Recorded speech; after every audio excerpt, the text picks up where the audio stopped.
దేవుడు ప్రజలందరినీ కూడా దీవించడానికి, ఆశీర్వదించడానికి, ప్రజలకు మేలు చేయడానికి, సమాధానం ఇవ్వడానికి, వారి బాధల్లో బంధకాల్లోంచి వారిని విడిపించడానికి దేవునికి ప్రతినిధులుగా మనల్ని ఎన్నుకున్నారు. అది చాలా గొప్ప విషయం కదా, చాలా ఉన్నతమైన విషయం. ఈ లోకంలో గెజిటెడ్ ఆఫీసర్స్ లేదా ప్రభుత్వ ఉద్యోగులు లేదంటే హోదా కలిగిన వారు, అది ఎవరైనా కావచ్చు, అక్కడికి సీఎం పిఎం కావచ్చు, అందరికన్నా మనము చాలా ధన్యులము.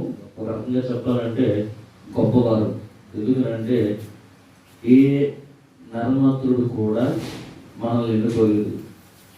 ఈ లోకంలో అధికారం కలిగినటువంటి ఏ వ్యక్తి కూడా మనల్ని చూస్ చేసుకోలేదు, ఏర్పాటు చేసుకోలేదు.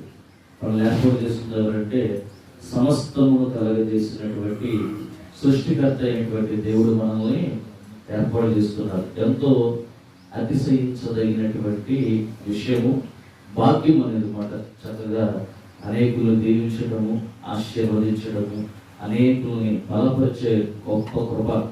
బలహీనమైన మళ్ళీ మన బలవంతులము, మన జ్ఞానవంతులము, లేదంటే వేరే వేరే అనుకుంటే